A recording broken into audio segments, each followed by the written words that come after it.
Magandang gabi mga kasabong. Meron po tayong GNT. Yan, GNT. Yan, sa ano po to? Galing Sultan Kudarat. Ayun, galing Sultan Kudarat. Yan. Buksan natin sa kanila tong sariling nila. Sariling materialis. Buksan natin, tingnan natin kung ano yung nila materialis.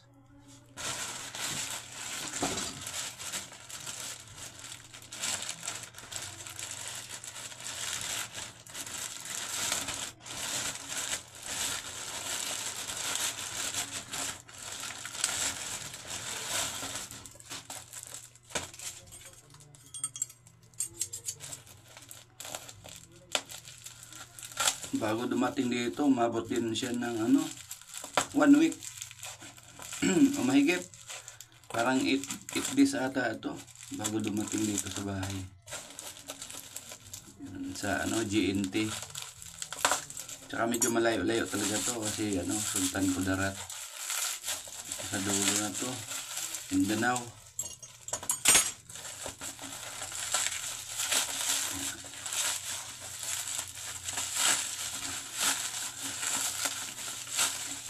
Tingnan natin kung ano yung talim niya.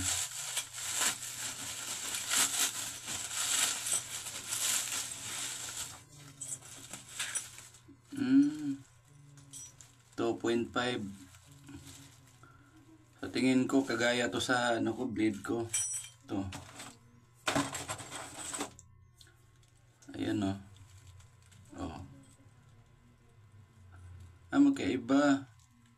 Magkaiba sila kasi ayan tingnan mo yung niya sa dulo. Ayan hindi magkatapat. Ibang klase rin to. Pero halos hawig sila Halos magkahawig lang ng kulay Di nagkakalayo. Yan. Ito po sa kanya ay 2.5. Makapal to. Ito 2.0 lang to. Tingnan natin lahat ng talim niya. Maganda to sa kak. Ilang piraso ba? 12 ba? Tama. 1 2 3 4 5 6 7 8 9 10 11 12 pieces. Yan, naka water jet. Ganito ang palatandaan pag naka water jet. Yan siya, malinis. Yan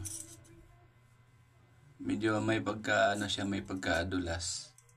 Ganito ang palatandaan pag naka water jet. Pero pag naka laser, yan, naka water to. Hanapin natin yung may naka laser dito. Ito, yan, ito naka to, laser yan.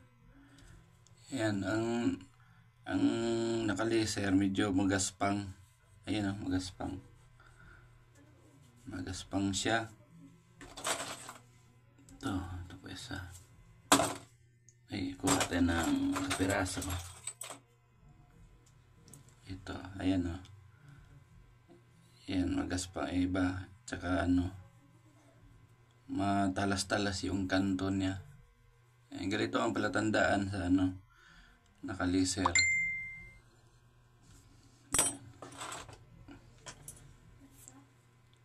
Ayan ayan natin. Iba talaga ang niya, magkaiba siya.